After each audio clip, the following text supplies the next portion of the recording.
à toutes et à tous, vous êtes au nouveau chez Bonjour Chérie sur rm.radio, l'émission où nous aidons les gens de construire les bonnes relations avec eux-mêmes et avec leurs partenaires. C'est toujours Olga avec vous, avec mon équipe Katia, Arnaud et notre réalisateur Tekos.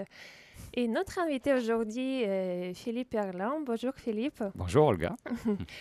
Philippe qui est économiste, essayiste, docteur en économie et auteur de nombreux ouvrages comme Pouvoir d'achat, le grand mensonge, J'achète du Bitcoin, et on va parler tout à l'heure de la crypto-monnaie, et votre dernier ouvrage qui est philosophique, La Renaissance de l'Occident.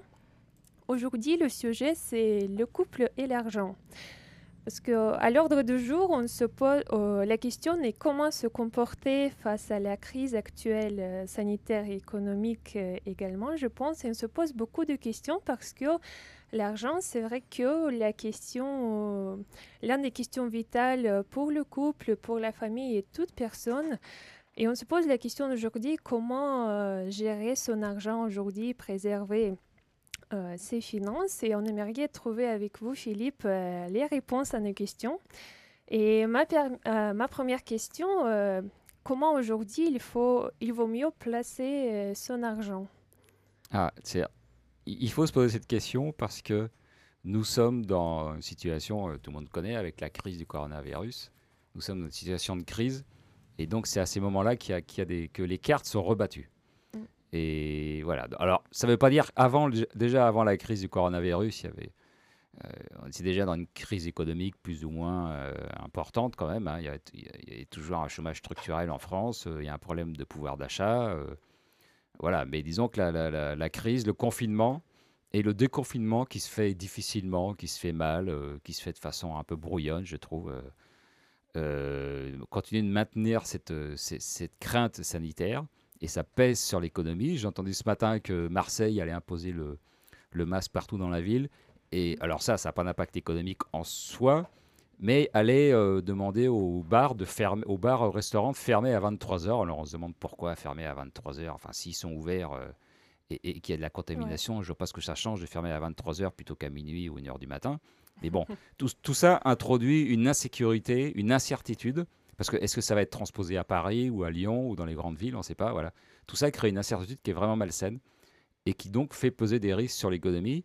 Et concrètement, il y a beaucoup de gens qui aujourd'hui se disent est-ce que je vais encore garder mon emploi Est-ce que je ne vais pas me retrouver au chômage? Donc c'est à ce moment-là qu'il faut vraiment se poser des questions sur l'argent, les revenus et l'épargne. Voilà, parce que les choses sont en train de changer rapidement, quoi. Ben oui, on a un peu peur aujourd'hui, on ne sait pas comment faire. Qu'est-ce que vous pouvez me conseiller peut-être? Moi, c'est-à-dire par rapport à ce qui se passe. Alors, la première chose, c'est le premier risque, c'est le risque de chômage. Ça, c'est évident que on ne sait pas quelle va être l'ampleur des plans sociaux, mais ce qui est évident, c'est qu'il va y en avoir. Il y a des secteurs entiers qui s'effondrent, comme le tourisme. On a pu entendre 800 000 personnes, par exemple, oui, voilà. En perte d'emploi là, dans les mois qui arrivent, enfin en tout cas dans la fin d'année. D'ici la fin de l'année, alors c'est une estimation. On va voir si ça va être ça, mais en tout cas, c'est évident qu'il y a des secteurs entiers qui s'effondrent. La restauration, alors l'automobile, le transport aérien, tout ça, ce sont des centaines de milliers d'emplois. Donc, quelle va être l'ampleur de la crise, on ne sait pas, mais en tout cas, elle va être là. Donc, préserver son emploi, la première chose, c'est préserver son emploi ou pouvoir être capable de bouger rapidement pour trouver autre chose, peut-être se mettre en recherche d'emploi tout de suite avant même de savoir si on va garder le sien ou pas, même si on est dans un secteur qui a priori pas trop touché. Il y en aura beaucoup moins. Il y en aura moins. Alors c'est ça le problème. C'est ça le problème. Ça le problème, c'est que on va avoir une chute de PIB estimée à 10%. Alors ce qu'il faut bien comprendre, le PIB, c'est quoi? C'est la somme des valeurs ajoutées produites par le pays, et donc ça se traduit sous forme de revenus, de salaires, de revenus des actionnaires, etc. Donc ça fait 10% de revenus en moins. Il est évident qu'avec ça, il ne peut pas y avoir autant d'entreprises ou autant de salariés qu'avant. Voilà. Donc, ça va être saignant, quoi. Ça va être catastrophique. Maintenant, quelle ampleur? C'est difficile. 800 000, estimation, on parle de 800 000 chômeurs. Bon, on verra. Mais en tout cas, un impact important. En toutes les causes, il y aura un impact très important. Donc, déjà, réfléchir à son propre emploi, même si on est dans un secteur en croissance, même si on travaille dans le numérique, même si on travaille d'un secteur qui est ou de la santé, ou des secteurs qui sont a priori pas touchés, il faut quand même se poser des questions parce que ça risque de dégraisser partout, quoi. Voilà. Alors maintenant, si on travaille dans le tourisme ou la restauration, là, il faut sérieusement commencer à faire son CV et à réfléchir vers quel autre type d'emploi on la pourrait bouger, reconversion. quoi. Voilà. Ouais. Tiens, Olga, j'ai juste une petite question pour Ouais, réenchaîner, vas-y. parce que même la crise, enfin, il y a la crise, et en Mm. fait, au niveau des médias, Mm. sur le monde, enfin, de l'économie, souvent, on nous incite, là, maintenant, au niveau du citoyen, de nous dire, bah voilà, il faut absolument qu'il y ait une liberté financière. C'est quoi la liberté financière? Et comment dire, comment avoir une liberté financière quand on n'a pas d'argent? Vous voyez? Si on perd. Ouais, mais c'est insisté, par exemple, comment dire, la vidéo de Tammy Cabage, par exemple, Mm. souvent, il insiste souvent là-dessus. Et j'entends ça aussi un peu dans les médias, en fait, grosso modo, à nous inciter là, en fait, là-dessus. Sauf qu'on n'a pas la même, on n'a pas forcément la bonne éducation là-dessus, en tant que citoyen. Oui, Voilà, donc. c'est-à-dire, la liberté financière, c'est d'avoir des revenus. Mhm. Et le revenu, on pense immédiatement à un emploi salarié, en CDI, tout ça. Bon, alors c'est vrai que c'est l'essentiel de l'emploi aujourd'hui, mais il faut peut-être aussi réfléchir à d'autres formes d'emploi qui peuvent être plus souples. Par exemple, auto-entrepreneur, ça c'est un statut qui est très souple. Mais Et c'est il faut, bien et ou il faut- pas? Parce que Oui, oui, c'est tout bien. le lancement au début Oui. de, comment dire, de ça, Mm. c'était une critique énorme en fait. Et je sais pas, Ouais, ça doit faire 10-15 ans après, c'est bien alors maintenant. Oui, oui, c'est Comment bien, dire. mais c'était une opportunité. Enfin, dès l'époque, ça a été salué comme une opportunité. Mhm. Surtout qu'il faut savoir qu'on peut être auto-entrepreneur et avoir un métier à côté. Enfin, Bah c'est oui. pas du tout contradictoire. On peut Mhm. avoir un emploi salarié et puis on peut se dire, j'ai aussi cette compétence-là. Bah, c'est peut-être le moment de la réactiver Et c'est et d'être. de gagner un peu d'argent en plus parce que je risque de perdre mon emploi, donc autant me Ouais, mais former. enfin, Voilà, ou on peut être à la allemand. retraite. Il faut être allemand alors, c'est-à-dire avoir deux métiers en même temps en fait maintenant. Non, non, non, non, Voilà. je C'est ça. dirais il faut avoir ça à l'idée comme sécurité en cas de perte d'emploi. On peut aussi être retraité et auto-entrepreneur. Alors vous allez me dire, c'est pas normal de travailler si on est à la retraite. Mais enfin, Normalement, le oui. problème, c'est qu'il y a beaucoup de retraites qui sont quand même assez petites. Et s'il y a un risque d'inflation, ça on pourra en parler tout à l'heure dans l'émission, s'il y a un risque d'inflation, la valeur de la retraite, le pouvoir d'achat de la retraite va s'effondrer. Donc il faut peut-être aussi penser dès maintenant, est-ce que j'ai pas une compétence qui pourrait me rapporter un peu d'argent. Et le statut de l'auto-entrepreneur, c'est très bien parce que c'est un statut qui est très souple, très facile à mettre en place. Et si on a zéro revenu, on paye zéro charge. Donc ça, c'est quand même un énorme avantage. On n'a pas besoin de locaux. Ouais. Enfin, on se domicilie chez soi, point à la ligne, quoi. Donc il n'y a pas d'investissement à faire. Il n'y a pas de coût si on ne fait pas de chiffre d'affaires. Ça coûte rien de le faire. Donc moi, je dis, voilà, avoir le statut d'entrepreneur, c'est une bonne sécurité. Ça peut aider. Voilà. Et parce qu'il ne faut pas penser qu'à l'emploi salarié. Il faut aussi Mais c'est être justement, capable de c'est la penser question à que d'autres j'allais formes vous poser. d'emploi. C'est bien d'être salarié?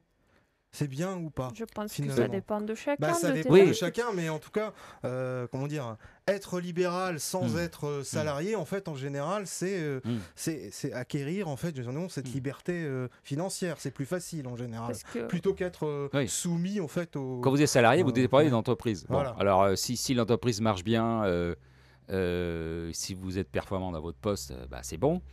Mais si l'entreprise se met à licencier, si vous travaillez chez Airbus en ce moment ou dans une agence de tourisme, là ça pose un problème. Donc, et le fait d'être salarié, c'est que vous dépendez à 100% d'une entreprise. Voilà. Quand vous êtes une profession libérale, vous avez plusieurs clients. Donc, en ce moment, par exemple, les avocats souffrent parce que le nombre d'affaires s'effondre. Mais il y a quand même un peu un flux, il y a encore un flux un peu. Donc, ça permet de générer un peu de revenus, alors qu'ils ne vont pas être suffisants dans les mois qui viennent. Mais les avocats, par exemple, ou les architectes, ou d'autres professions libérales comme ça, peuvent espérer que l'activité revienne. Et en attendant, ils vont avoir un peu une période de vache maigre. Mais ils peuvent espérer que ça reparte Ils ensuite. étaient en grève à un moment. Voilà. Comment dire, les avocats. Alors oui, mais ça c'était avant, c'était pour d'autres raisons. Oui. Alors que si vous êtes salarié, soit c'est bon et vous avez 100% de votre revenu, soit vous êtes viré et vous tombez à zéro. Alors pas à zéro parce qu'il y a l'assurance chômage, mais voilà, c'est binaire quoi. Vous avez le job ou vous l'avez pas quoi. Voilà. Donc, Enfin, vous avez 2 ans, donc, et au bout de 2 ans, vous n'avez plus rien, quoi. voilà. Oui, Et mais- ça c'est difficile à gérer au niveau personnel ou Bah, la couple, ou une famille, parce que voilà, tout d'un coup, ça tombe. Voilà. La liberté, c'est aussi la responsabilité. Voilà. Oui, mais encore une fois, c'est toujours pareil. On est dans une période en fait de pauvreté. On va arriver en fait avec de la précarité en fait après. Donc c'est toujours pareil. Cette liberté financière, quand on arrive avec ces statuts-là, c'est assez compliqué en fait de véhiculer ces messages-là dans les médias quelquefois sur cette fameuse liberté. Ouais, enfin financière. moi je suis pas d'accord. Si vous êtes Ouais. profession libérale ou entrepreneur et que vous avez, Oui, c'est très bien pour et vous. vous avez plusieurs Ouais. clients, vous avez une liberté financière parce que si vous perdez un client, c'est bon, vous n'êtes pas à la rue, quoi. Donc c'est une forme de liberté, le fait de. C'est un argument aussi pour l'employé. Ouais. Quelqu'un qui emploie, il peut être au Canada, ailleurs, il n'aura pas cette paperasse à faire. Ce sera plus simple d'engager quelqu'un. Il n'a pas la responsabilité en cas de licenciement, vraiment. Et donc, c'est un argument à l'embauche. Oui, ça, ouais. Alors, Et il y a aussi, pas mal d'entreprises qui utilisent ça comme. Mais là, pourquoi pas, ça permet de facturer aussi n'importe quel service. Voilà, ça permet de facturer, c'est ça. Là, oui, j'ai pas dit l'avantage de l'auto-entrepreneur, vous pouvez facturer immédiatement. Donc ça, c'est quand même très simple. Et puis les charges sont nettement moins élevées parce qu'une profession libérale, en gros, c'est 50% de charge. Un salarié aussi. Un salarié, il n'a pas le chômage. Alors que c'est très cher. Alors que l'auto-entrepreneur, c'est un quart seulement. Donc, mais c'est pas la même protection sociale. Alors, il n'y a aucune protection sociale. Il n'y a pas de chômage, il n'y a pas de. Bon. Mais en même temps, c'est la contrepartie. Vous payez moins de charges, voilà. Donc, toujours la contrepartie. Voilà. Bien sûr. Mais j'ai dit qu'il faut, dès maintenant, il faut penser à d'autres formes de travail que le salariat. Voilà. Parce est-ce que la population est-ce que la population est pas d'accord, mais est-ce qu'ils comprennent ça? Est-ce qu'on comprend véritablement? Oui, on comprend. Le succès. Ces enjeux-là. Oui, parce que le succès du statut d'auto-entrepreneur en France, il est réel. Donc ça veut dire qu'il y a pas mal de Français qui ont compris l'intérêt, quoi. Voilà. Ça permet aussi de devenir plus heureux. Si vous avez des hobbies, vous pouvez les tester comme activité professionnelle. La crise, c'est toujours l'opportunité de lancer de nouveaux projets. Peut-être savoir lancer de nouvelles activités pour les gens. Il y aura plus de gens satisfaits dans leur vie. Et si on parle du sujet de... l'une des possibilités d'investir l'argent aujourd'hui, c'est également la crypto-monnaie. Et je sais que vous êtes également spécialiste. Vous avez écrit un livre, J'achète du Bitcoin. J'aimerais écouter Katia, qui sont les nouveautés qu'on a eues dans le monde avec la crypto-monnaie. Et après, peut-être vous pourriez nous renseigner, est-ce qu'aujourd'hui, il faut toujours acheter la crypto-monnaie si c'est vraiment une possibilité d'investir? J'aimerais bien parler de la crypto-monnaie de façon de comment les gens le voient, comment on la perçoit. Ils pensent que c'est les rebelles qui ont créé cette monnaie. Je pense que c'est plutôt les révolutionnaires dans les deux domaines. Et ce qui va créer aussi de nouveaux emplois, c'est par exemple le blockchain. Ça, c'est la première innovation qui a été amenée avec le crypto-monnaie. Qu'est-ce que c'est blockchain? C'est une structure des données qui est organisée sur un réseau d'ordinateurs décentralisés.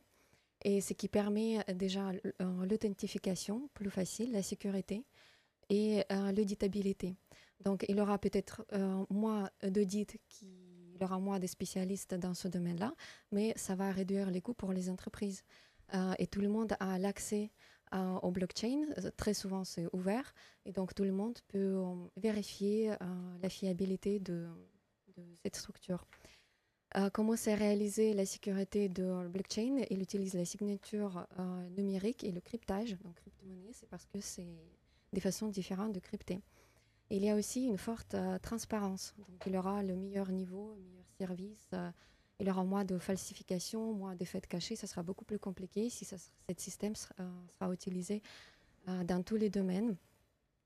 Par exemple, si on prend la chaîne d'approvisionnement, si on va utiliser un blockchain, ça veut dire que à partir de ce moment-là, le réseau, ça sera transparent. Et c'est une plateforme ouverte, donc tout le monde peut avoir l'accès, les clients, les régulateurs, les organismes certificateurs. Et donc, vous pouvez savoir d'où exactement provient n'importe quel produit, n'importe quelle alimentation dans votre vie, ce qui est très rassurant. Par exemple, il y a un startup qui est créé, Everledger, qui utilise aussi d'autres innovations, par exemple l'intelligence artificielle et l'Internet des objets. Et il travaille dans le domaine des diamants et du vent. Et donc, qu'est-ce que cette startup fait? Son point fort, c'est qu'elle garantit la traçabilité et la transparence sur la provenance et le mode de production des objets. comme il y a la multiplicité des acteurs intervenant le long de la chaîne, donc il y a toujours un fort risque de falsification et donc ça rassure les clients potentiels. D'autres secteurs qui peuvent utiliser, c'est par exemple l'assurance, santé, cybersécurité, l'éducation, cloud storage, tourisme, identité numérique, vérification des données, négoce numérique des titres, les devises. Il y a tous les domaines qui peuvent vraiment l'utiliser et même, et surtout, je dirais plutôt, le gouvernement. Par exemple, il y a un autre startup qui s'appelle BitNation. C'est un startup suédois et c'est une application stockée sur une blockchain qui propose les procédures administratives publiques comme contrat, acte notarié, police d'assurance. Tout est sur cette blockchain. Et donc, qu'est-ce que c'est blockchain? C'est que l'information ne peut pas être mutée. Il ne peut pas être corrompu, il ne peut pas être changé. Et donc, c'est très sécurisant et c'est une des meilleures façons de gérer les bases des données. Par exemple, l'Estonie, il reconnaît officiellement depuis 2015 les mariages conclus via cette application, BitNation. Il y a l'autre chose aussi qui peut être pratique dans la vie courante et faciliter énormément nos échanges, par exemple sur Internet ou avec les impôts, avec n'importe quel autre organisme, c'est la possibilité de s'identifier de manière unique et très sécurisée. Par exemple, il y a plein de startups qui se développent aussi dans ce domaine-là. Par exemple, OneName.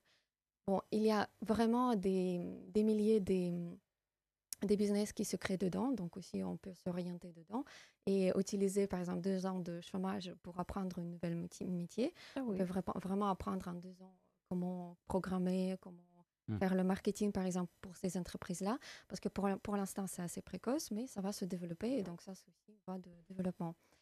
Et après, donc, il y a la deuxième innovation que les crypto-monnaies a apportée. Donc, c'est la crypto-monnaie en soi-même, le moyen d'échange. Qu'est-ce que ça nous rapporte? Donc, c'est que c'est rapide, c'est 24 sur 24. Vous n'avez pas à attendre les jours ouvrés de la banque pour faire un transfert. Les frais de transaction sont beaucoup plus faibles. Vous pouvez faire les micro-paiements qui, par exemple, avec les transferts, si je veux faire un transfert dans l'autre pays, c'est compliqué parce que des fois, si je veux faire micro-paiement, le coût de transfert sera beaucoup plus cher. Et donc, on ne passe pas par une institution, donc il n'y a pas de centralisation, il n'y a personne qui peut, par exemple, faire devenir bankrupt ou changer les frais par soi-même. Il n'y a pas de contrôle. Donc, c'est aussi rassurant pour les gens qui l'utilisent. Et ça sauve des fois les pays qui, par exemple, commencent à avoir leur monnaie qui commence à être en inflation. Et il y a plein de pays qui ont utilisé ça pendant les révolutions et d'autres situations. Après, Bitcoin, maintenant, il est à peu près la moitié de capitalisation de tous les crypto-monnaies, mais voilà, il descend. Il y a d'autres monnaies qui apparaissent, il sera toujours un étalon, mais voilà, il y a plein d'autres monnaies qui proposent d'autres services, comme Monero, il propose par exemple l'anonymat. Bitcoin ne propose pas vraiment l'anonymat parce que dès qu'on connaît à qui ça appartient, on connaît tout le réseau. Donc, des fois, on dit que c'est utilisé par les criminels. Non, pas du tout. Au contraire, c'est quand même hyper dangereux pour eux d'utiliser le Bitcoin parce que l'information n'est pas immutable et on peut trouver toute la chaîne, toute la logistique directement dedans. En Allemagne et au Japon, ils reconnaissent officiellement le Bitcoin comme le moyen de paiement. Et ce qui est important parce que avant, les gens, le gouvernement ne savait pas comment le prendre. Est-ce que c'est un bien? Est-ce que c'est un moyen de paiement? Et donc, ils pouvaient émettre un TVA sur l'achat, par exemple, de Bitcoin. Et donc, non, maintenant, c'est un moyen de paiement officiel dans ces deux pays. Vous pouvez garder votre crypto-monnaie sur Ledger et Trésor. Ils sont les plus répandus. Après, il y a plein de portefeuilles pour chaque monnaie différente. Et pour acheter, il y a des plateformes d'échange comme Bitrex, Poloniex, Binance, il y a plein d'autres choses. Si vous voulez utiliser le Bitcoin à Paris, vous pouvez aller se promener au passage du Grand Cerf et acheter quelque chose contre Bitcoin. Il y a aussi l'autre chose qui est apparue avec le Bitcoin, avec la possibilité de blockchain, donc il y a le token. Et qu'est-ce que c'est le token? C'est une façon, par exemple, de faire un ICO, Initial Coin Offering, ou comment c'est appelé autrement, token sale. C'est une entreprise ou une fondation à but non lucratif. Ils demandent un financement. sans diluer son capital, ce qui est rassurant aussi pour les actionnaires de cette entreprise. Et donc, c'est une alternative au financement par capital risque. Il ne faut pas s'adresser maintenant à la banque, etc. Il y a plein de services qui proposent d'éditer cette ICO. Par exemple, il y a Ethereum qui était un concurrent assez fort, qui est très connu pour Bitcoin, par exemple, pour investir dedans. Mais il y a aussi Waves qui propose la meilleure vitesse, Kik ICO qui propose plus d'instruments, des meilleurs instruments pour organiser ICO. Et les tokens, ils sont différents. Vous pouvez aussi avoir equity token, donc vous percevez la part de bénéfice de l'entreprise. Vous pouvez avoir les tokens d'utilisation, utility token. Et dans ce cas, vous avez l'accès à l'écosystème et vous avez un droit d'usage du service. Donc, vous pouvez échanger contre quelque chose. Soit vous avez un token d'actif, asset-backed token. Et donc, chaque token est assuré par un actif réel, par exemple, par un or ou un dollar. Et donc, vous êtes aussi rassuré. C'est une façon d'échanger. On peut faire un bourse plus facile, plus simple, plus rapide, moins cher et organisé directement entre les personnes. Voilà, donc ça c'est un petit... Alors, et les bénéfices là-dedans? Comment ça marche en fait pour les bénéfices au niveau du Bitcoin? Voilà, ça pour l'instant c'est la vraie question. Comment ça marche pour les bénéfices? Bénéfices, ceux qu'on déclare au fisc. Ben, je sais pas, comment fonctionne le système parce que... Alors, comment fonctionne le système? Là on en a parlé avec la blockchain. Alors, par rapport à la discussion de tout à l'heure sur les emplois, tout le secteur des crypto-monnaies, c'est un secteur en forte croissance. Il n'y en a pas tant que ça en ce moment, dans la période qu'on connaît. Donc, ceux qui ont des compétences en informatique, faut qu'ils y pensent, quoi. Voilà. Même s'ils sont dans un emploi qui risque de sauter, ils peuvent penser à se reconvertir dans ce domaine parce que c'est en pleine croissance. Et en France, il y a déjà un écosystème qui est en train de se développer. Il y a pas mal d'entreprises, dont Ledger, dont vous avez parlé, qui est le leader mondial pour la sécurisation de ces bitcoins. C'est-à-dire qu'on les met, une fois qu'on les a achetés sur une place de marché, on les met sur une sorte de petite clé USB avec un écran. C'est un tout petit outil informatique qu'on branche sur son PC. Et ça permet de les sécuriser. Même si son PC a des virus, ils ne peuvent pas rentrer sur la petite clé Ledger. Quoi, voilà. Et ça permet de stocker et d'être propriétaire de ces bitcoins. Voilà. Et Ledger est le leader mondial sur ce créneau. Et il y a plein d'autres entreprises en France qui se créent. Donc voilà, ça c'est un secteur en croissance. Maintenant, pourquoi acheter du bitcoin? C'est la question. Ça c'est par rapport à ce qui se passe aujourd'hui dans la réponse à la crise. On voit que le bitcoin, ainsi que l'or d'ailleurs, parce que c'est un peu comparable, ont vu leur cours monter le mois dernier, depuis juillet à peu près. Ils ont vu leur cours progresser assez fortement, notamment l'or d'ailleurs qui a battu son record historique. Ouais. Voilà. En dollars, il a dépassé les $2000. Bon. À cause de la crise. Voilà, alors à cause de la crise. Pourquoi à cause de la crise concrètement? C'est que...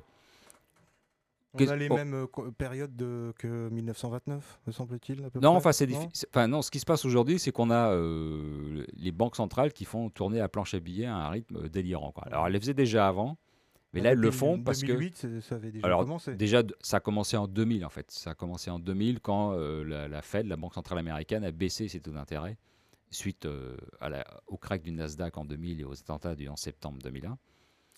Et puis ensuite, 2007, 2008, la crise. Donc là, on met les taux quasiment à zéro. Et puis, le gouvernement, les États aux États-Unis, en Europe, font exploser les déficits pour soutenir la demande. Et toute cette dette qui est créée pour financer les déficits est rachetée par les banques centrales.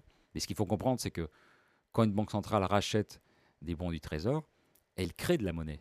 C'est une création pure. Quand nous, on décide d'investir dans l'assurance vie, on se prive ailleurs, enfin on arbitre, voilà, si on imprime de l'argent, on va en prison, quoi. Mais quand la Banque centrale imprime de l'argent, tout le monde applaudit, quoi. Elle a le droit et tout le monde applaudit. Donc c'est de l'argent qui est créé et qui ne correspond pas à des biens réels existants dans l'économie. Et ça, on sait que c'est toujours un peu dangereux quand on regarde l'histoire économique, parce qu'au bout d'un moment, ça se transforme en inflation. Alors jusqu'ici, il n'y a pas eu, si on prend la période 2000 jusqu'à la crise 2020, il n'y a pas eu d'inflation vraiment forte sur les biens de consommation qu'on achète tous les jours. Voilà. Pourquoi? Parce qu'il y a une forte concurrence internationale. Il y a les producteurs chinois qui tirent les prix vers le bas, enfin asiatiques qui tirent les prix vers le bas. Donc il n'y a pas vraiment d'inflation là-dessus. Mais il y a eu de l'inflation sur l'immobilier. Et ça, Et ça pèse lourdement sur le budget des ménages, hein. L'immobilier, à Paris, en France, mais c'est un phénomène général dans le monde développé, l'immobilier a monté. Et ça pèse, ça entame sérieusement le pouvoir d'achat des ménages. Avec la crise du coronavirus et la chute du PIB qui est vraiment marquée partout dans le monde, plus ou moins. Bon, en France, on fait partie des pays qui souffrent le plus, mais tous les pays souffrent en fait. Tous les pays vont être en récession et ils font exploser leur déficit. On le voit aux États-Unis, c'est hallucinant, en Angleterre, en Allemagne aussi, enfin en Italie, partout. Et donc là, les banques centrales se mettent à imprimer à un rythme encore plus délirant qu'avant. Donc moi, je me dis qu'un jour ou l'autre, ça va se transformer en inflation. Et c'est ce que pensent pas mal de gens. Et c'est pour ça que l'or et le Bitcoin montent. Alors pourquoi l'or et le Bitcoin montent? Parce que l'or, on ne peut pas l'imprimer. Hein, on est obligé de creuser, la terre, et on en trouve 2000, 3000 tonnes par an à peu près, et c'est tout. Voilà, on ne peut pas tout d'un coup en trouver 10 000 tonnes. Et le Bitcoin, c'est pareil, parce que le Bitcoin, c'est limité. Il n'y en aura pas plus de 21 millions. Ça, c'est dans l'algorithme. Aujourd'hui, on a 18 millions à des poussières, mais ça va tangenter les 21 millions, et ça ne dépassera jamais les 21 millions. Donc c'est pour ça qu'on parle d'or numérique pour le Bitcoin. Et puis l'or numérique, comme vous l'avez expliqué tout à l'heure, le Bitcoin, il est contrôlé par personne. Il n'y a pas une banque centrale qui tout d'un coup pourra décider de dire finalement on va créer encore 1 million de Bitcoin en plus. Non, personne n'a ce pouvoir. C'est impossible. Et le Bitcoin, personne ne peut prendre le pouvoir dessus. C'est pas centralisé sur un ordinateur qu'on pourrait hacker ou qu'un État pourrait mettre la main dessus. Voilà, c'est quelque chose de décentralisé. Ça, c'est le terme important que vous avez utilisé tout à l'heure.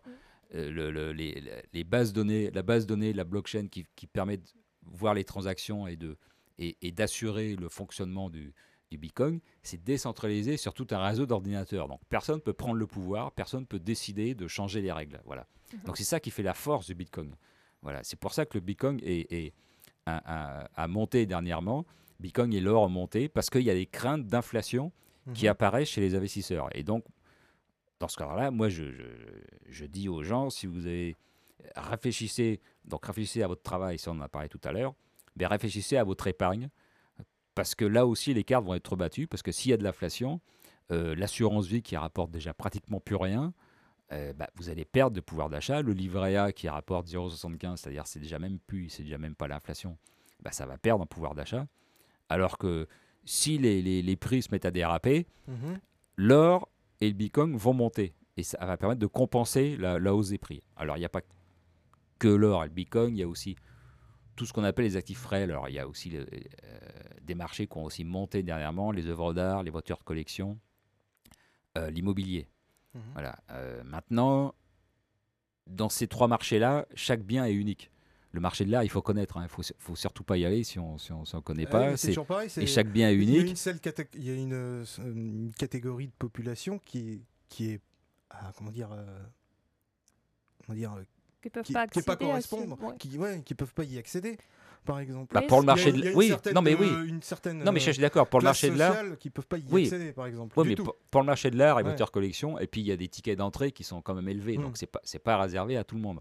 Alors que le Bitcoin et l'or, déjà c'est plus simple à comprendre. Enfin, moi je dis pour le Bitcoin, il faut faire l'effort de comprendre comment ça marche. Il faut jamais acheter un actif comme ça parce qu'on en parle à la télé, parce que c'est nouveau. Voilà. Il faut faire l'effort de comprendre comment ça marche. Si on ne comprend pas, si on ne veut pas faire cet effort, on n'achète pas de Bitcoin. Et comment comprendre justement si on ne connaît pas du tout? Il y a un certain nombre de livres, il y a un certain nombre de sites internet. Voilà, par exemple, il y a un certain nombre de sites internet, il y a pas mal de chaînes YouTube qui parlent de ça. Donc on peut se documenter facilement et se tenir au courant. Et puis, avec quelques livres, quelques articles, quelques vidéos, comprendre comment marche Bitcoin et puis comment marchent aussi les autres crypto-monnaies. Il y a d'autres crypto-monnaies qui existent, même si moi, je considère qu'il faut privilégier Bitcoin parce que c'est vraiment décentralisé, c'est vraiment sérieux. Ça existe depuis 2009, donc il y a un vrai historique. Il y a d'autres crypto-monnaies. La deuxième, c'est Ethereum, qui est plus spécialisée sur la blockchain, elle. Et qui marche bien, dont le cours a doublé d'ailleurs ces derniers mois. C'est passé de $200 à $400. Bon. Il y a d'autres crypto-monnaies, mais il y a aussi pas mal de trucs qui même dans les 10 ou dans les 20 ou les 30 premiers, c'est-à-dire les grosses crypto-monnaies, il y en a pas mal qui sont un peu des scams ou des trucs un peu bizarres. Il y a le hype très souvent. Oui, voilà. Donc moi je dis il faut privilégier le Bitcoin. On peut aussi un petit peu diversifier, acheter un peu d'Ethereum et d'autres, mais il faut être très prudent, quoi. Voilà, c'est le Bitcoin et l'or, mais l'or, Oui, et l'or, c'est expliquez-nous l'or sur physique, c'est-à-dire l'or. Ouais. des ETF, non, parce que les ETF, ça c'est de l'or papier, et s'il y a vraiment une crise grave, s'il y a vraiment un dérapage des prix, les gens qui ont les ETF, ils n'auront pas l'or, hein, et ça se cassera la figure. Mais selon Ou vous, en ou fait, des sur la minières. Il crise, faut acheter de l'or physique, c'est-à-dire on va dans sa banque, mhm, ou on va à Paris, rue Vivienne, où il y a plusieurs changeurs, on achète des... Et là encore, ça accessible à tout le monde, hein. Un Napoléon, ça coûte mhm, 300 euros, hein, donc voilà, c'est accessible à tout le monde. Après, les lingots, c'est plus de 50 000, c'est une somme plus importante, mais c'est accessible à tout le monde. On achète et on met ça dans un coffre. Un coffre chez soi, bon, ça peut être un peu risqué si on se fait attaquer, ou un coffre de banque, ou voilà. Pourquoi ETF n'est pas rassurant? Bah, parce que c'est de leur papier, et en cas de crise grave, enfin, il faut savoir qu'un ETF, c'est quoi? C'est un bout de papier qui vous dit cet ETF, cet actif représente tant d'or. Voilà. Mais et sur le papier, vous pouvez décider de vous le faire livrer, cet or. Voilà. mhm. Seulement, quand on regarde les marchés qui vendent les ETF, il y a une quantité d'or papier qui est nettement supérieure à l'or réel qu'ils ont dans leur coffre. Donc Ça veut c'est pas dire... rassuré, c'est Ouais. pas égal la quantité. Ah non, c'est pas égal. C'est pas égal. Ça veut dire que... Parce que les gens achètent ça pour spéculer, ils achètent, ils revendent, c'est pour spéculer sur l'or, voilà. Mais si vous voulez un investissement solide en cas de crise, ceux qui ont les ETF, si tout le monde demande la livraison, le marché il sera obligé de dire non, je peux pas, quoi. Voilà, et ce sera une crise. Donc il faut acheter de l'or physique uniquement. J'ai deux petites questions, mais on en a parlé un tout petit peu. Mhm. C'est parce que j'ai écouté un petit peu une interview de vous, en fait, Mhm. enfin, ou en tout cas une conférence, et vous avez parlé en fait concernant la crainte sur le système bancaire, Mhm. qui est apparemment pas viable, Mhm. et même les banques centrales vont perdre la main quand les gens vont perdre la confiance en monnaie. Mhm. Est-ce que cette crise Mhm. qui va arriver va être très grave? Parce que est-ce que vous arrivez à le spéculer, Alors, ça, là-dessus? Est-ce que vous avez faire- une vision là-dessus? Faire des prévisions, il Ouais. faut toujours se C'est méfier. trop compliqué. Ouais, moi, ce que je dis simplement, c'est qu'il faut regarder la situation. Est-ce que la situation actuelle est viable? De Bah, moins en on moins, en parce est que où alors? Voilà, parce il que y a parce eu que le coronavirus, parce on a que été voilà, confinés, parce que et même là déjà maintenant on est sorti, mais- et il y a des infos, mais c'est assez négatif. parce que même déjà avant le coronavirus, on est dans un système où il y a de plus en plus de dettes Mhm. publiques, mais aussi de la dette privée, hein. La Mhm. dette privée étudiante américaine, c'est un montant énorme. Voilà, il y a beaucoup de dettes. Il y a de plus en plus de dettes, et la croissance est de plus en plus faible. En Europe, on tourne à 1% de croissance par an, enfin Mhm. avant le coronavirus. Et aux États-Unis, on était à 2%. Bon. Donc on comprend bien que c'est un système qui n'est pas viable. Il faut créer de plus en plus de dettes pour avoir de moins en moins de croissance. Normalement, une entreprise comme ça, elle fait faillite. Mhm. Mais là, comme c'est les États, bon, ils arrivent à faire croire qu'un État ne fait pas faillite. Mais si, un État, ça fait faillite, quoi, au bout d'un moment. Alors, comment ça fait faillite? C'est quand les gens se mettent à douter de la monnaie Bah, il y a elle-même. le Liban, par exemple, Alors, dernièrement. il y a des exemples. Il y a le Liban, même avant l'explosion, hein, parce que la livre libanaise s'est effondrée. Mhm. Et les gens qui avaient de l'argent dans les banques libanaises, ils l'ont perdu, ils n'ont plus accès. Il y a aussi le Venezuela. Alors, le Mhm. Venezuela, c'est un cas, et le Zimbabwe en 2000, ce sont des cas typiques de pays qui s'enfoncent dans les déficits, et qui, pour continuer de verser de l'argent, des salaires, font tourner la planche à billets. Et au bout d'un moment, les gens se disent, mais il y a tellement d'argent par rapport à la quantité de biens produits, ça vaut plus grand-chose. Donc les gens commencent à se débarrasser de la monnaie. C'est-à-dire, tout de suite, ils achètent quelque chose pour plus avoir de monnaie. Et les prix se mettent à déraper. Et on bascule dans l'hyperinflation. Donc ça, c'est ce qui est arrivé au Zimbabwe en 2000. C'est arrivé en Yougoslavie lors de la guerre aussi, dans les années 90. Ça arrive au Venezuela en ce moment. Ça arrive alors, il y a le Liban en ce moment aussi, où il y a de l'hyperinflation. Il y a aussi la Turquie. La livre turque s'effondre. Donc ça produit de l'inflation sur tous les biens importés. Donc c'est aussi une situation difficile. Et ça peut tout... Il ne faut pas se dire, ah ouais, mais nous, en Europe, on a l'euro, on a un pays développé. Ça... Non, ça peut aussi arriver en Europe, avec le On a dollar. l'impression en fait que ça... Allez, ce sera peut-être pas tout de suite, Voilà. mais ça va arriver Mais- là, mais- dans mais- les années qui vont suivre. Mais on ne peut pas continuer au rythme-là. Alors, quand est-ce que ça va arriver? Est-ce que ça va être dans 3 mois, dans 3 ans Mais ça va arriver. On ne peut pas continuer à ce rythme-là. Voilà.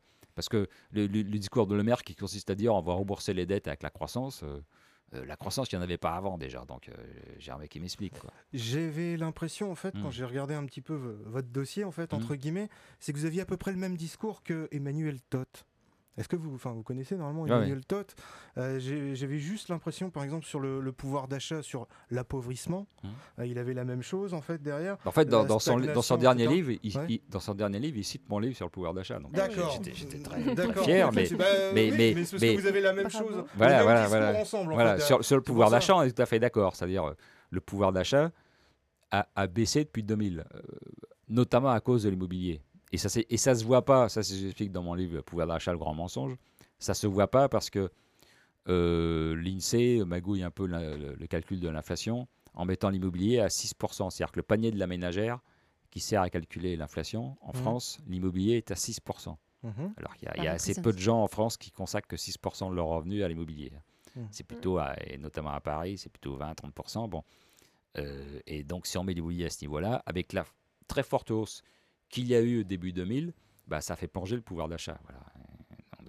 Donc le pouvoir d'achat recule, et c'est ça qui explique pourquoi il y a les gilets jaunes. Ouais, parce mais que, ce que nous disent pas l'INSEE. Alors, ce que ne L'INSEE, dit pas pour eux, l'INSEE. ils disent l'inverse. voilà, ils disent le pouvoir d'achat a augmenté, voilà. Mais en fait, non, il a baissé. Donc déjà, avant la crise du coronavirus, la situation a été difficile, un peu masquée par les statistiques. Bon, là, clairement, il va y avoir une perte de pouvoir d'achat, une explosion du chômage. Enfin, voilà, on Oui, va ça être dans explique une ce crise. qu'on disait, Voilà, les voilà. gilets jaunes. Là. Voilà. Voilà. Et quelle monnaie il faut acheter? Est-ce qu'il y a d'autres pays qui, par exemple, n'ont pas à s'endetter, comme, je sais pas, franc suisse, ou est-ce qu'il faut mettre d'argent? Comment se Non, les autres diversifier? monnaies, même le franc suisse, parce que la situation de la Suisse est très saine. Hein. Ils ont une dette très faible, c'est de l'ordre de 30% du PIB, je crois. Voilà. Donc le franc suisse est très solide, mais le problème, c'est que ils ont deux grosses banques, UBS et SBS, qui sont beaucoup plus grosses que la Suisse en termes de bilan. Donc si une de ces banques-là fait faillite, ça fait sauter le franc suisse, ou en tout cas ça le met en difficulté. Et puis la Banque nationale suisse, comme elle a une monnaie qui est bien gérée, le franc suisse se mettait à grimper par rapport à toutes les autres monnaies, parce que tous les gens se disaient, bah voilà un placement refuge avec l'or, ou je vais acheter du franc suisse. Mais comme le franc suisse montait trop rapidement, ça gênait les exportateurs suisses, parce que faut oublier que la Suisse, il n'y a pas que des banques, c'est un pays industriel, il n'y a pas que les montres de luxe, c'est aussi un pays industriel qui exporte. Et si le franc suisse monte trop, ça met les entreprises en faillite. Oui, vous aviez dit ça Voilà. sur des interviews, comme quoi la France serait bien avoir l'exemple suisse. Ouais. Ouais. Bah, Et l'exemple suisse d'autres pour monnaies? la gestion pour la gestion publique, pour le budget, etc. Oui, ça d'accord. Mais le franc suisse, et pour compenser ça, la Banque nationale suisse vend du franc suisse et achète du dollar pour faire baisser pour contenir la hausse du franc suisse. Et la Banque nationale suisse a un bilan qui a explosé, quoi. Voilà. Donc c'est aussi une situation instable. Donc moi je ne conseille pas d'acheter des monnaies. Moi ce que je conseille vraiment, c'est... Aucune monnaie? Non, aucune. Il faut garder tout en euros? Aujourd'hui, Alors c'est soit de l'euro, parce qu'évidemment il faut un peu d'euros, on est dans la zone euro, donc il faut un peu d'euros. Et pour l'épargne, alors il y a la question de l'immobilier, c'est aussi une question qu'on se pose. Est-ce qu'aujourd'hui les prix ça va monter ou ça va... Alors il y a plusieurs... Alors il y a deux analyses divergentes. Il y en a qui disent que l'immobilier va monter justement parce que les gens vont aller vers... ils ont peur de l'inflation, ils vont plus trop mettre l'argent dans l'assurance vie ou les livrets A, ils vont mettre ça dans de la pierre en se disant ça tiendra le choc. Et donc ça pourrait faire monter un peu l'immobilier. D'autres disent, moi c'est plutôt mon avis, avec la crise qu'on va avoir, avec la hausse du chômage, et puis il y a de plus en plus de Parisiens qui veulent aller travailler au vert, on risque d'assister à une stabilisation et peut-être même à une baisse des prix de l'immobilier. Donc, à voir. Quelle tendance va l'emporter? Voilà, bon, ça c'est... enfin, en tout cas, moi, avec une crise, une chute du PIB de 10%, j'ai du mal à imaginer que l'immobilier continue d'augmenter, quoi, quand même. Parce que ça va quand même produire un choc. Donc, voilà. Donc, et on voit déjà que l'immobilier à Paris, les prix n'augmentent plus, quoi. Parce que on parle de l'Europe. Quel est votre ressenti en fait sur l'Europe? Est-ce que c'est une escroquerie? Ça, c'est la question que j'avais de mon côté. Est-ce que l'Europe est une escroquerie pour nous en tant que citoyens? Oui, enfin, c'est difficile. Enfin, moi, bon, c'est exagéré quand même. Je sais pas. Est-ce qu'on risque, par exemple, un Frexit? Il y a eu celui de l'Angleterre. On entend le Frexit. Donc, quel est votre ressenti? Moi, je ne suis pas convaincu par l'euro, mais je ne suis pas non plus convaincu par le Frexit. Parce que ceux qui défendent le Frexit ce sont des gens qui, en général, ont des discours très étatistes Mhm. et donc qui reviendraient au franc. Mhm. Ce serait pour faire de la planche à billets, quoi. Ce serait pour faire encore plus de déficit. Ces gens comme Philippot ou voilà, aussi bien à droite ou à gauche d'ailleurs, mais des gens qui voudraient contrôler la monnaie nationale, le franc, pour pouvoir faire encore plus de dettes et encore plus de déficit. Si c'est revenir au franc pour gérer le franc, comme on gère le franc suisse, pour avoir une monnaie solide, un budget équilibré, là je veux bien qu'on revienne au franc. Mais aujourd'hui, en France, il n'y a aucune force politique qui défend ce discours, quoi. Donc il vaut mieux rester dans l'euro qui est encore aujourd'hui une monnaie stable, pas trop d'inflation. Maintenant, l'euro pose des problèmes. Quand on voit les dégâts qu'a provoqué la Grèce, qui était tout petit en 2011, si jamais l'Italie a un problème, ça risque de faire sauter l'euro. Bon, on est dans une situation très difficile. C'est aussi pour ça il faut pas mettre tous ses œufs dans le même panier. Il ne faut pas mettre tous Ouais. ses actifs dans l'euro. C'est pour ça que Faut l'immobilier, diversifier. dans l'immobilier, si vous avez déjà un appartement à Paris, bon, ça c'est quand même un actif qui vaut quelque chose. Même si les prix baissent, ça vaudra jamais zéro, quoi. C'est un actif, c'est du solide, ça pourra toujours se revendre, ça a une vraie valeur intrinsèque. Voilà. Si vous avez des œuvres d'art, si vous avez une voiture de collection, c'est une valeur intrinsèque. Même si les prix peuvent évoluer, ça vaudra toujours quelque chose. Et ça vous permet de vous sortir de l'euro en tant que monnaie. Et évidemment, l'or et le bitcoin, ça va permettre de sortir de l'euro. Et si jamais l'euro s'écroule ou disons s'il y a une vague d'inflation, bah, vous êtes protégé avec ça. Vous êtes quand même protégé. Si tous vos placements, si toute votre épargne est en euros, s'il y a un problème sur l'euro parce que l'Italie saute, l'Italie a envie de sortir et ça provoque un effondrement de l'euro, ou s'il y a une vague d'inflation parce qu'à un moment il y aura trop de planches à billets, bon, et ben là vous êtes coincé. Voilà. Donc c'est pour ça qu'il faut diversifier ses placements et il faut vraiment, il faut, il faut penser à sortir de la monnaie euro avec l'immobilier et l'or comme on l'a dit. Et il faut aussi se méfier du secteur bancaire parce que en cas de crise important, le secteur bancaire souffrira. Et donc, si vous avez beaucoup de liquidités en banque, vous risquez de ne plus pouvoir mettre la main dessus et de vous retrouver comme les Libanais en ce moment, dont certains avaient des comptes bien gardés dans les banques libanaises. Ils peuvent tout simplement plus y accéder et ils pourront jamais y accéder parce que ces banques sont en faillite. Est-ce que risque Voilà. d'y avoir le cas de la Chypre, par exemple? Oui, oui, alors ça, c'est exactement quelque chose qui peut arriver, d'autant qu'il faut savoir, et ça, on en parle peu dans les médias, les Français le savent peu, mais ce qui s'est passé à On Chypre, peut être ponctionné en fait sur on son peut être compte. ponctionné parce que ce qui s'est passé à Chypre en 2011 a servi d'exemple à l'Union européenne Mhm. qui maintenant a créé une directive qui s'appelle la directive BRRD qui permet à une banque en situation de faillite de ponctionner les comptes de ses clients pour se renflouer. Mhm. Partant du principe que si la banque fait faillite, vous vous retrouvez avec zéro, alors que si la banque sort de la faillite en ponctionnant vos comptes, il vous restera quand même un peu quelque chose, donc c'est moins grave que si c'était pire, là, comme disait Coluche. Là, bon, voilà. Donc, ceci dit, ces histoires de ponction, mais je trouve ça très dangereux. Alors, cette directive dit, qui est en vigueur en France depuis 2016 et dans tous les pays européens depuis 2016, cette directive dit que ça ne concerne que les comptes de plus de 100 000 euros. Mais là, je dis non, ça ne faut pas croire ça, parce que les gens qui ont plus de 100 000 euros, ils ont fait en sorte de créer plusieurs comptes pour passer en dessous. Pour éviter Voilà. d'avoir les 100 000. Ceux qui ont plusieurs millions et qui sont très riches, ils sont dans des banques Ou les d'affaires paradis fiscaux. internationales Hein. où ils échapperont à ce genre de Mhm. ponction. Donc la limite de 100 000 euros, elle ne tiendra pas. Si jamais une banque française ou italienne ou espagnole fait faillite, ils seront obligés de descendre cette limite. Ce sera 80 ou 50 ou 30. Et à ce moment-là, tout le monde sera touché. Enfin, les classes moyennes. Les classes moyennes seront touchées. Donc le risque de faillite bancaire et de ponction des comptes, c'est quelque chose qui est réel et il faut en tenir compte. Et c'est une raison de plus qui pousse à mettre une partie de son épargne en bitcoin ou en or, parce que ça, on ne peut pas vous le prendre, et ça, c'est pas la banque qui décide, c'est vous-même qui décidez. Donc, c'est une façon de protéger son épargne. Donc, crypto-monnaie et l'or, si on résume, c'est aujourd'hui vraiment les possibilités pour préserver son Alors, argent. préserver, Ouais. et puis, alors, quelle différence entre l'or et le bitcoin? L'or, tout le monde sait que ça vaut quelque chose. Sur Terre, il y a 7 milliards d'êtres humains. Les 7 milliards d'êtres humains savent que l'or, ça vaut quelque chose. Alors que le Bitcoin, non. Il y a beaucoup de gens aujourd'hui qui considèrent que le Bitcoin vaut rien, que ça va retomber à zéro. Le prix Nobel français Jean Tirole considère que le Bitcoin ne vaut rien et qu'il va retomber à zéro. Bon, il se trompe, mais il y a des gens qui le croient, ils ont le droit de le croire. Et voilà, il y a d'autres prix Nobel qui disent que le Bitcoin ne vaut rien. Donc voilà. Moi, je dis aux gens, c'est pour ça que vous devez vous intéresser à la façon dont fonctionne le Bitcoin pour comprendre que le Bitcoin a une valeur intrinsèque. C'est un système de paiement qui fonctionne très bien, qui permet de virer de l'argent 24 heures sur 24, comme vous le disiez, à des coûts très faibles. Il n'y aura pas 21 millions, donc c'est une ressource rare.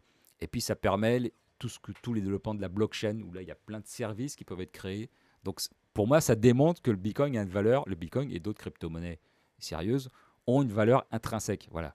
Maintenant, certains considèrent que ça n'a pas de valeur. Donc, mais ça veut dire que si vous investissez dans Bitcoin aujourd'hui, au fur et à mesure que les gens vont se rendre compte que ça vaut quelque chose, sa valeur peut vraiment exploser, beaucoup plus que l'or. Donc c'est la partie un peu spéculative, on va dire. Moi, je conseille d'avoir à la fois de l'or et du Bitcoin, mais le Bitcoin, il peut vraiment y avoir des espérances de gains importantes au fur et à mesure que les services vont se développer et que les gens dans le monde vont se rendre compte que c'est vraiment sérieux, que ça marche et que c'est une vraie façon de préserver de la valeur ou s'en servir comme moyen d'échange. Voilà. Parce qu'il faut savoir que dans les pays que j'ai cités tout à l'heure, comme alors pas le Zimbabwe, mais au Venezuela, il y a beaucoup de gens qui basculent sur Bitcoin. Dans les pays d'Afrique où il y a de l'inflation, les gens basculent sur Bitcoin parce que même si le cours du Bitcoin est très volatile, bah au moins c'est volatile à la hausse globalement. Globalement, ça monte. Et ça permet de faire des virements. Il suffit de télécharger un portefeuille sur son smartphone et on peut immédiatement envoyer ou recevoir des Bitcoins à son voisin ou à l'autre bout du monde. Et donc, c'est utilisé comme moyen de transaction. Aujourd'hui, dans de nombreux pays où il y a de l'inflation, où les gens n'ont pas de compte bancaire, où il y a un contrôle de l'échange qui bloque les échanges transfrontaliers. Bon, aujourd'hui, en Europe, on n'a pas vraiment d'intérêt à dépenser des bitcoins. Vous avez cité la rue du Cerf tout à l'heure, où il y a plusieurs commerçants qui proposent de vendre des bitcoins. Bon, il n'y a pas trop d'intérêt à vendre ces euros pour acheter des bitcoins, pour ensuite les dépenser. Ça n'a pas d'intérêt. Mais le jour où il y aura de l'inflation, ah bah là, tout de suite, ça va être intéressant d'avoir des bitcoins. Hein, parce que si la valeur de l'euro s'effondre de mois en mois, bah, ceux qui ont des bitcoins, ils iront voir leur commerçant et disent je vous paye en bitcoin. Oh oui, je préfère. Et à ce moment-là, ça va se développer en termes de transactions. Donc c'est aussi une sécurité pour ça. C'est-à-dire que si la valeur de l'euro s'effondre un jour, ceux qui ont des bitcoins, ils n'auront pas faim. Il n'y a pas de problème. Quoi. Et donc, si vous souhaitez comprendre plus comment ça fonctionne, prenez le livre de Philippe Erlin, J'achète du Bitcoin. Je pense qu'on pourra trouver les réponses. Et après, c'est vrai, on parle d'argent, des finances, mais pour avoir l'argent, il faut aussi travailler surtout et mener une bonne carrière. Je sais qu'Arnaud, tu t'es posé la question, est-ce qu'il faut tutoyer son patron? Eh bien oui, parce qu'à partir du moment où j'ai eu Philippe Erlin en tant qu'invité, c'est la première chose auquel je dis quelle chronique je vais faire. Et c'est celle-ci qui est venue. Alors, je ne sais pas si on en a parlé, mais on en a peut-être parlé en fait avant l'émission. Je vous ai vu pendant le coronavirus. Je vous ai écouté beaucoup. On ne se connaissait pas et bizarrement vous arrivez. Merci Olga. Et vous êtes très intéressant en fait en ce moment au niveau des médias parce que votre discours est percutant. On s'en souvient. J'arrive à discuter avec vous alors que je suis un simple citoyen et je viens pas du tout du monde de la finance ou de l'économie. Et donc j'ai fait effectivement une chronique. Doit-on tutoyer son patron? Je vais lire en fait entre guillemets, je vais dire mon petit discours puis après vous pourrez réagir juste après. Alors on passe la majeure partie de notre vie au travail. Alors lequel de patron? Le chef d'entreprise? Le supérieur hiérarchique? La personne qui dirige? Est-ce que ce sera difficile d'être patron? Tout le monde peut-il être patron? Non, je ne pense pas. Je sais pas moi. Dans la Rome antique, le patron est le protecteur du plus faible que lui. Le patron est celui qui forme l'apprenti. Alors on va commencer tout de suite avec le vouvoiement de rigueur. Madame Olga Lavtchakova, auriez-vous quelques instants à me consacrer dans mon bureau, s'il vous plaît? On se serre la main ou se fait la bise. Vous voyez ces salariés, une question de respect et rappeler qu'il y a des ordres. Dire que le vouvoiement évite les débordements. On n'est pas dans les relations copain-copain, copain-copine, copine-copine. Et il n'empêche pas la convivialité. Je suis peut-être encore à l'ancienne, mais c'est fini le vouvoiement comme outil de pression et symbole de domination dans le monde du travail ? Oh, je crois pas. Une large majorité des hommes tutoie son chef, 70%. Mais seule une femme sur deux, c'est-à-dire la moitié, 49%, fait de même. À titre de comparaison, pour les salariés du secteur privé, 43% seulement tutoient leur patron. Concernant le secteur privé, on est à 65%. C'est vraiment... il y a un écart quand même assez abyssal. Pour Jean-Pierre Le Goff, un sociologue assez connu, il y a eu d'abord une évolution sociétale post-68 tarde, avec une remise en question des hiérarchies entre les individus. Le tutoiement est un manque de respect. Il faut changer de patron. Yuri Geo, un internaute sur des forums. Ou alors on peut parler de Calicula à Tibère, qu'il me haïsse pourvu qu'il me craigne. En résumé, qu'il me tutoie pourvu qu'il m'obéisse. Ah, vous êtes pas très cool avec ça. Tutoyer son manager, c'est faire preuve de modernité. Olga, aurais-tu un petit moment à me consacrer, s'il te plaît ? Dans le bureau, toujours, bien évidemment, la familiarité et l'égalité de statut, ça donne l'impression d'adoucir la relation. Le tutoiement donne une image dynamique, l'esprit start-up. Le patron vous tape sur l'épaule, il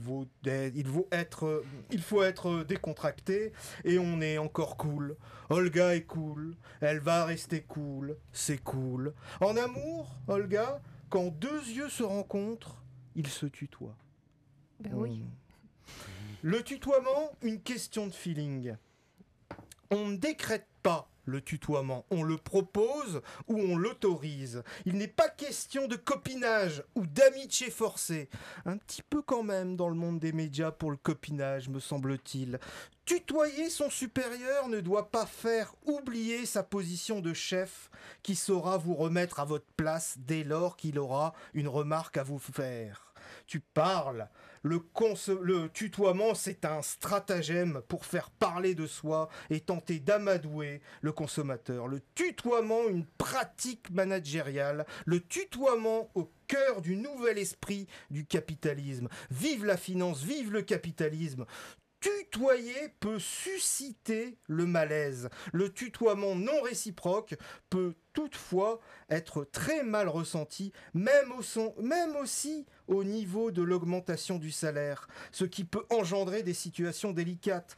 Que faire quand votre patron que vous tutoyez vous dit non lors du refus de votre augmentation salariale? Vous allez le revouvoyer? C'est délicat quand même, tu vois, Olga? Je voudrais continuer à te tutoyer. Il y a une expression en France qui dit « tutoyer les étoiles, tutoyer ses rêves, tutoyer les stars ». Tu vas pas me dire que tu vas me vouvoyer quand tu vas réussir professionnellement. Concernant Bonjour chéri, le chéri en question, il faut le tutoyer ou le vuvoyer? Et vous, Philippe Erlin, doit-on tutoyer son patron? Je te dis du mettre... Si je te dis... Ah mince. Je te dis tu... Maintenant, on se connaît? Alors, je considère qu'il vaut mieux vous voyez quoi. Ouais. Ah ouais, parce que le tutoiement crée une fausse familiarité avec un patron qui reste un patron, qui doit prendre des décisions. Est-ce que vous étiez Est-ce que vous aviez un patron? Moi, ça m'est arrivé. Moi, aujourd'hui, je travaille en indépendant, donc voilà. Mais avant, oui, j'utilisais le vouvoiement. Voilà, ça me semble plus. C'est une distance. La distance, elle est réelle, donc il ne faut pas essayer de la masquer avec le tutoiement, quoi. Voilà. Elle est réelle, et voilà, il faut en tenir compte, quoi. Je pensais, parce qu'on parle du monde du travail, et là, il reste un peu de temps. Est-ce que vous connaissez les bullshit jobs? Oui. Peu ou pas? Oui, alors voilà. enfin, ça dépend de quelle définition on donne, mais oui, il y a plein de boulots Ouais. Et justement, le coronavirus, ça a permis de montrer qu'il y avait des boulots qu'on avait peut-être tendance à mépriser. Non, mais c'est parce Et que d'en se rendre compte qu'ils étaient vitaux, et puis il y en a peut-être plein d'autres dont on va se rendre compte qu'ils ne servaient pas à grand-chose, quoi. est-ce qu'à un moment, il y aura une crise du tertiaire? Est-ce qu'à un moment, ça va arriver? Vous voyez, à un moment, Oui, parce que ouais, je pense pas qu'une économie peut vivre uniquement avec du tertiaire, et ça, Hmm. c'est un choix Bah oui. erroné qu'on a fait notamment en France, Mhm. parce on a abandonné l'industrie, et on disait c'est pas grave, les Chinois fabriquons, mais nous on va garder la matière grise, on va concevoir les produits, tatati tatata. Bon non, en fait, les Asiatiques ils sont en train de doubler au niveau des universités, de la recherche, donc c'est un très mauvais calcul qui a été fait. Il leur a fallu garder l'industrie, et justement une des façons de se sortir de la crise aujourd'hui, c'est de faciliter la réindustrialisation de la France, Mhm. parce que c'est dans l'industrie qu'il y a des vrais gains de pouvoir d'achat. Et ensuite, ça profite à du tertiaire autour. Mais on ne peut pas avoir que du tertiaire, quoi. Voilà. Et les tertiaires, il y a beaucoup de boulots qui peuvent être un peu bullshit job. Bah, il Quoi, parle qui par peuvent exemple être, dans le monde du marketing, par exemple, où il y a Hmm. beaucoup de bullshit jobs, par exemple. je ne là-dessus. vais pas me Et fâcher s'il y a avec les une auditeurs, ouais, mais voilà. Puis après, bon, il faut. Bon, entre autres. Tout dépend. Le marketing est quand même important. Hein. On ne peut pas faire sans. Mais voilà. Mais je crois qu'il y a pas mal de jobs voilà, dans le J'ai- tertiaire. Voilà, J'avais une dernière question et après moi Hmm. j'avais fini au fait au niveau de mon dossier. Hmm. C'est quoi pour vous être blindé de thunes? Ça veut dire quoi? Plein d'études. Oh, alors Eh, ça c'est très. Bah, c'est quand on compte plus voilà, c'est vraiment, peut-être quoi. méchant de dire ça, C'est mais peut-être- est-ce que vous êtes blindé de thunes quand vous travaillez dans le monde de l'économie? Non, mais je pense que si on achète quelques bitcoins aujourd'hui, on le sera peut-être dans quelques années. C'est vrai? Donc Bah, c'est le alors, pari, j'allais vous c'est le proposer pari que j'ai quelque fait. chose. Et l'or aussi. Enfin, alors blindé. De toute façon, blindé, même si on a beaucoup d'argent, je pense qu'on a toujours aussi des désirs de faire plus. Donc je pense qu'il n'y a jamais de moment où on se dit c'est bon, j'arrête. Bon, voilà, c'est un peu une course perpétuelle, et à la limite, il faut se fixer des objectifs, parce que si on n'a plus d'objectifs dans la vie, ça peut devenir un peu triste, quoi. Voilà, donc il faut toujours souhaiter avoir plus. Maintenant, c'est pas que l'argent, c'est pas que le montant du compte bancaire qui est important, mais voilà, mais il faut quand même, il faut avoir de l'ambition, quoi. Voilà, donc et l'argent en fait partie, mais il n'y a pas que ça non plus, quoi. J'ai 200 euros là. Mhm. Allez, j'ai 200 euros. Je les place où? Et la semaine prochaine, si je vous appelle ou on laisse un message, on a gagné combien? Est-ce que c'est possible ça? Alors, Est-ce que c'est possible ça? moi j'ai dit non, il faut pas raisonner comme ça, Ah. parce que gagner d'une semaine à l'autre, Hmm. ça c'est stupide, et ça génère souvent des déconvenus où ça incite les gens à aller vers des miroirs aux alouettes, puis ensuite souvent Alors, on ça fait se révèle comment? des pièges. Les 200 euros, je les Non, mets où? non, mais il faut apprendre, penser être long terme. stratégique. Donc il faut penser long terme. Si ces 200 euros, vous n'en avez pas besoin pour les mois qui viennent, moi je vous dis, achetez du Bitcoin, achetez, bon, le Napoléon, un Napoléon, c'est 300 euros, donc c'est pas suffisant. Mais je dirais, achetez quelques Napoléons, Mais achetez sur une le dizaine de Bitcoin, Napoléons, il y a achetez. bien un nom du Bitcoin ou il y a comment dire une Bitcoin particulier là? Est-ce qu'il y a quelqu'un qui marche? Est-ce qu'il y en a un qui marche? À Ah part non, le mais- Bitcoin en tant que tel, parce qu'il y a beaucoup de noms en fait au niveau du Non, Bitcoin. non, il y a un seul Bitcoin, Ouais. qui est celui qui est numéro 1 Voilà, aujourd'hui. où il y a 1000 Il y a euros d'autres derrière. crypto-monnaies Voilà, les sur autres cryptos, voilà. sur C'est les lesquelles on peut cryptos. faire des paris, mais c'est quand même plus aléatoire. Moi, je Mhm. conseille d'abord, il faut mettre au moins la moitié de son portefeuille crypto en Bitcoin, Mhm. parce que c'est vraiment la monnaie la plus prometteuse. Et après, on peut, à condition de faire l'effort de s'y intéresser, et ça prend quand même du temps, on peut investir sur d'autres crypto-monnaies. Mhm. Bon, moi, je conseille aussi Ethereum, parce que c'est quand même, ça marche bien. Mais il n'y en a pas tellement d'autres non plus, quoi. Hein, parce qu'il y en a beaucoup qui se copient et qui cherchent. En fait, Bitcoin, c'est la monnaie de transaction, et Ethereum, c'est la monnaie blockchain, c'est Mhm. la crypto blockchain. Et il y a beaucoup qui cherchent à prendre position sur ces deux créneaux-là. Il y a beaucoup de copies, donc il n'y a pas tant de crypto que ça intéressantes. Maintenant, il y a d'autres secteurs qui émergent. En tout cas, Voilà. il faut apprendre, il faut prendre Mais son il faut temps. apprendre, il faut prendre son temps, voilà. Mais je pense que pour aujourd'hui, chacun peut devenir autonome financièrement. Êtes-vous d'accord avec moi? Si on apprend à gérer l'argent, les finances, si on apprend à investir. Oui, c'est-à-dire devenir autonome financièrement, il faut y consacrer du temps. C'est-à-dire, c'est plus comme à l'époque il y a 30 ans ou 40 ans, à l'époque des parents, où on faisait confiance à son banquier. Ça, c'est fini. Il faut plus faire confiance à son banquier. Il faut obligatoirement trouver d'autres sources d'informations. Voilà, parce que le banquier, là, les banques sont peut-être en situation de faillite, donc non, on ne fait plus confiance à son banquier. On fait l'effort soi-même. Ça, c'est peut-être une nouveauté par rapport à la génération d'avant, la génération de nos parents, quoi. Voilà. Il faut faire l'effort par soi-même, avoir son autonomie financière, c'est consacrer une partie de son temps et son énergie à comprendre les différents types de placements. Qu'est-ce que c'est que l'or? Qu'est-ce que c'est que le Bitcoin? Qu'est-ce que c'est que la directive qui permet de ponctionner les comptes? Voilà, qu'est-ce que c'est, quelles sont les problématiques aujourd'hui? Est-ce qu'il y a un risque d'inflation? Il faut se poser ces questions-là pour être autonome financièrement, parce qu'être autonome financièrement, ça va devenir de plus en plus crucial, quoi, parce qu'on est en période de crise. Voilà. Oui, c'est toujours les opportunités. Voilà. L'une des sources pour apprendre, vous pouvez aller sur le site de notre invité, philippeperlin.com. C'est bien ça. Ouais. Vous avez plusieurs références sur les livres et les articles. Donc, vous pouvez étudier et apprendre de gérer vos finances.